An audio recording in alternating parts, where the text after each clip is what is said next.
civilisation noire léegi dañoo tànn képp koo xam ne rek marqué na dundam ci Afrique ci domaine yëpp loolu nag suñ koy def il faut que duñ fàtte maam El Hadj Abdoulaye Niass le grand ak mboolem doomam bi surtout Cheikh Ibrahim Niass radiyallahu anhu loolu moo ñu indi fii ñi ñëw ci turi xalifa Cheikh Mouhamadul Mahi Ibrahim Niass xalif de la faydatu Tijaniya man ak sama frère Sidi Arabi mu boole ma ak suñ doom yi suñ doom yi ak sëti baay yi ak ñoom ñëpp ñëw nañ ak muqaddam yi Chérif a ngi nii di sët ci baay yaayam di doom ci Cheikh Ibrahim Niass ak imam mu ngi nii Konté ñëw na ak mboolem ak mboolem ñi nga xam ne ñu ngi ci famille bi suñ doom yi comme ni ma ko waxee ñoom Abidine ak ñenn ci muqaddam bi comme El Hadj Ndiaye mi nga xam ne il a beaucoup fait pour lu mel ni ñu taxawal ko ak ki nga xam ne moom mooy représentant université Al Azhar bi nga xam ne ñëpp xam nañ relation am ak Cheikh Ibrahim Niass mu ñëw ànd ak Ibrahima Ndiaye ci turi xalifa Cheikh Mouhamadul Mahi mi nga xam ne xam-xam rek moo ko itteel moo tax mu ne ma il faut ngeen ñëw pour wane jeexitali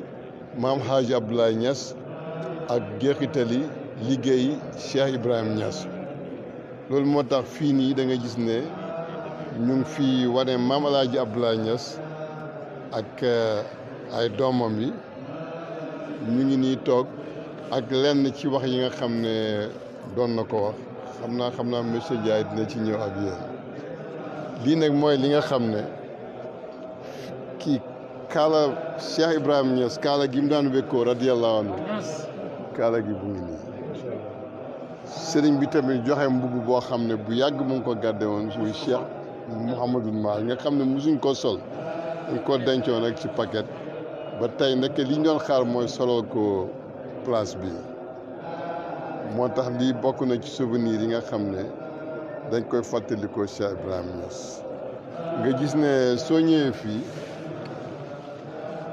da nga gis ne téere bi nga xam ne mooy l'Afrique aux Africains l'Afrique aux Africains bi da nga gis ne moom moo nekk fii wax yi nga xam ne moom daan na ko wax. Ce 20e siècle parcourir par un courant de liberté que nul ne sera arrêté. fi mu ne 20e siècle boobu muy wax daf doon wax ne dina am liberté boo xam ne nit ñi danañ dem ba xam nooteel dina jeex parce que boobu amaguñ indépendance tubaab yi ñoo ñu doon gouverner amuñ indépendance mu leen di avertir ne di wax ne 20e siècle bi danañ dem ba nga xam ne nit ñi dañuy libre ba nga xam ne un étranger du ñëw di ñu gouverner mais Afrique doomam yi ñoom ñoo koy gouverner quelle que soit les religions muy communiste muy capitaliste muy ak capitaliste communisme ak chrétien musulman yooyu yëpp am na ci réew mi seen doom yooyu mën nañ guider seen réew waaye étranger du jugee ca biti ñëw di ñu gouverner donc l'Afrique aux Africains boobu moom moo nekk nii mën nga ko jël man mooloon naa ko boobaak léegi ça doit faire ay 18 ans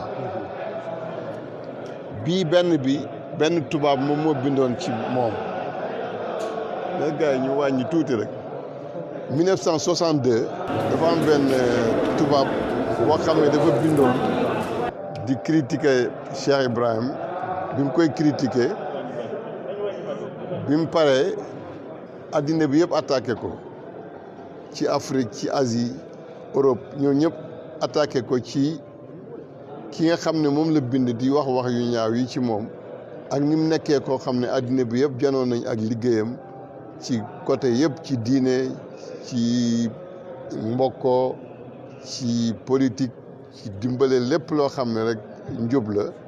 léegi yow ngay wax ci moom bi moo tax mu regretté trop parce que jotu ko woon a gis sax. en 1968 bi Cheikh Ibrahim demee Paris mu dem mu yëg ne ñëw na mu ñëw seet si ko. bi mu ko seetsee mu ne ko man maay ki bindoon ci yow 1962. bàyyi na ko kii mooy kooku bindoon ñu ne waaw. mu ne ko man de écrivain laa, bindkat laa comme yow, mais du ma bind ci koo xam ne xaw ma ko, parce que dama bëgg ñi may lire dama leen di respecter. moo tax dama leen di bëgg a jox loo xam ne lu dëggu la, mais du ma leen jox n'importe quoi. tubaab bi tamit daal di rus lool. léegi ci la ko ñaan ne ko léegi dama bëgg nga dimbale ma pour ma bind loo xam ne loolu mooy dëgg. ci la ko laaj mu koy laaj muy tontu. boobu tamit génne naa ko, mooy livre bi. mu tuddee ko visite à El Hadj Ibrahima Niass en 1968 à Paris. beneen bi xalifa Cheikh Mouhamadul Mahi mi nga xam ne moom mooy xalifa bi léegi, nga xam ne xam-xam daf ko ñor lool.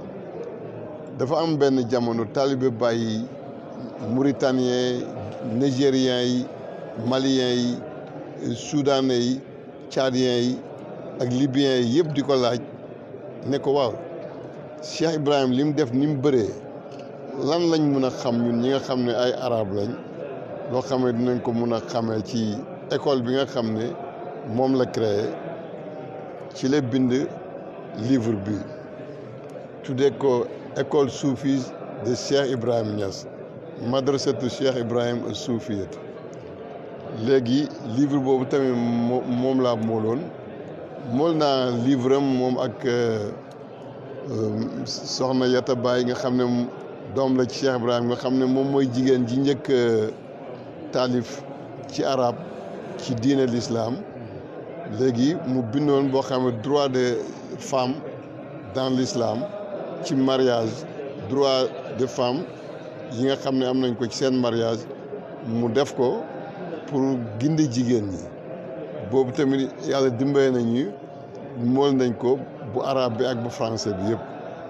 moo tax bi ñëwee ba nga xam ne dañoo bëgg a ñëw pour fàttaliku yenn ci pays bi nga xam ne mënuñoo jël yëpp, lii commencement bi lii lañ jëlagum pour ñi soppe yi ak taalibe yi di ko bànneexoo.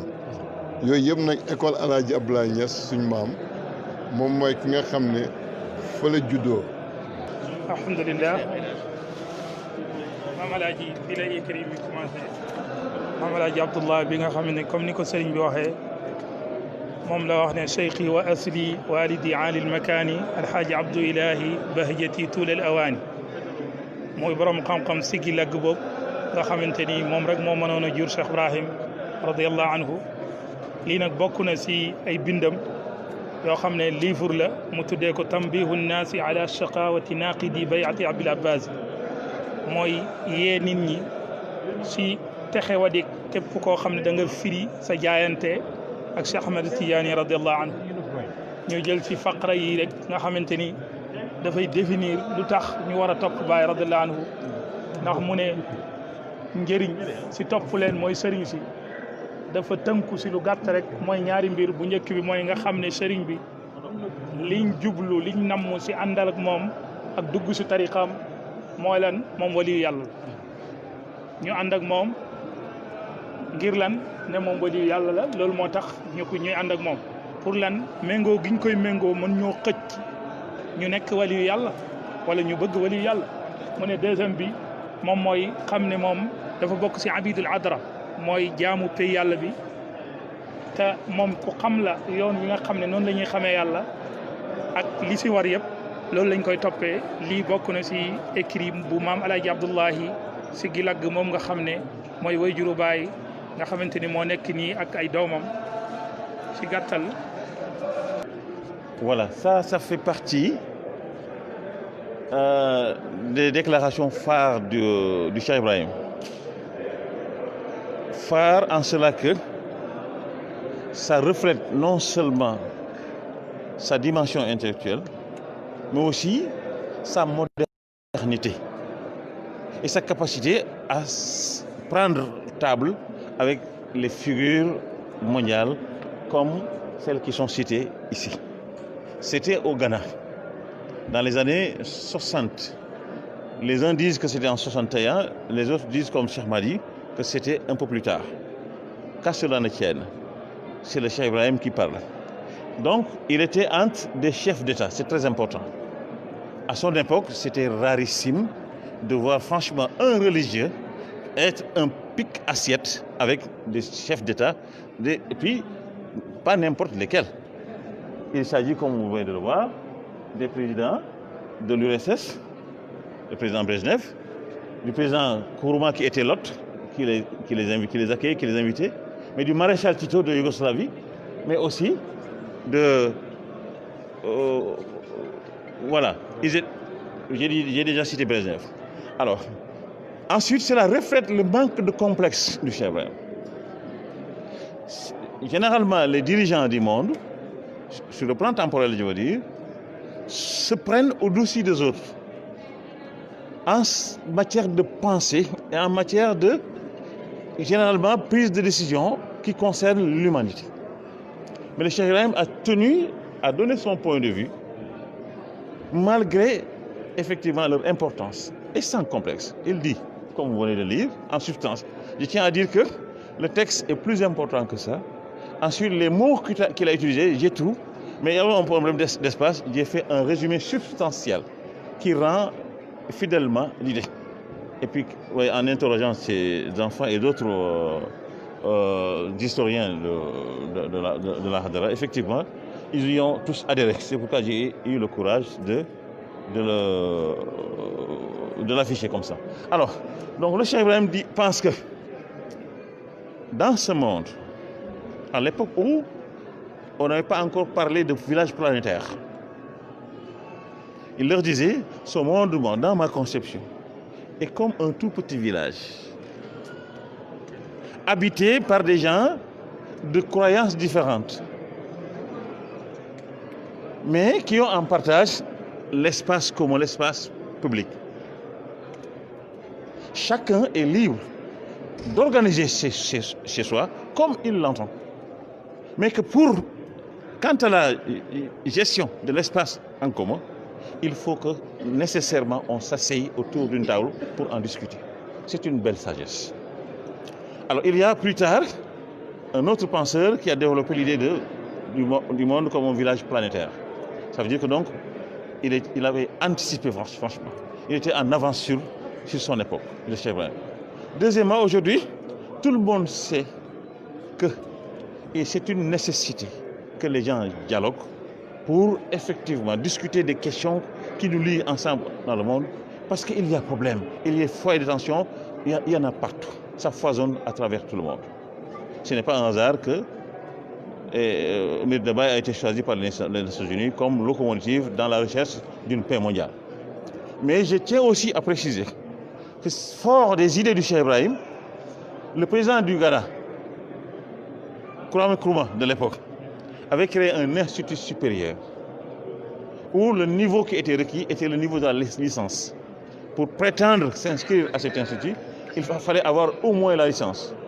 En passant, on se réjouit du Cheikh Maïniès et du professeur Barham Diop qui étaient membres de cet institut. Alors, Nkrumah s'est inspiré de Baye, c'est pourquoi il l'a invité. C'est à l'occasion d'ailleurs de l'inauguration de cet institut qu'il a fait cette déclaration-là. C'était l'institut de Winneba.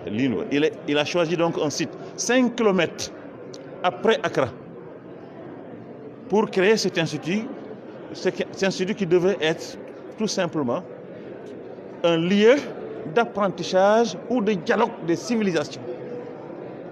Donc, on préparait les gens à se connaître les uns des autres, parce qu'en se connaissant les uns des autres, on se découvre, et en se découvrant, alors, on se comprend et on parvient ensemble à asseoir une conduite mondiale, un code de conduite universel qui peut amoindrir les conflits.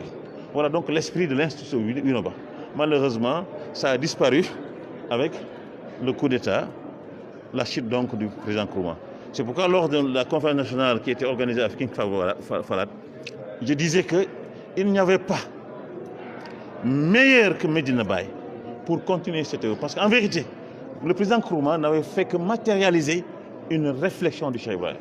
Donc on aurait pu prendre effectivement le flambeau pour non seulement recréer, mais développer même ça au niveau de Kossy qui est symbolique. C'était l'objet de mon intervention au niveau de l'Église.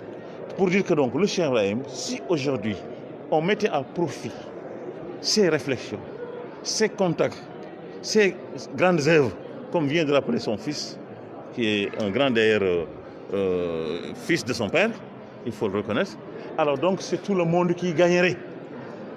Mettons donc ensemble à contribution le Cheikh Ibrahim dans sa dimension multiple, qui en lui seul est comme on dit, une alma mater, plus qu'une université où peuvent s'abreuver toutes les sources.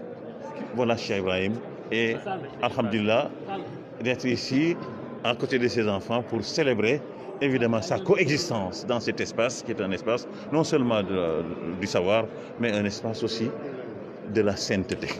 Voilà donc ce que je peux dire par rapport à ces quelques phrases.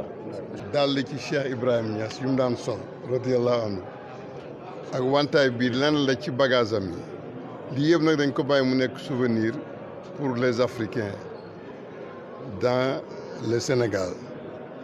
Donc ñu ngi kontaan trop pour ñëw pour fàttaliku ko pour fàttaliku ay jeexitam surtout liggéey yi nga xam ne liggéeyal na ko pour libérer der bu ñuul à travers le monde.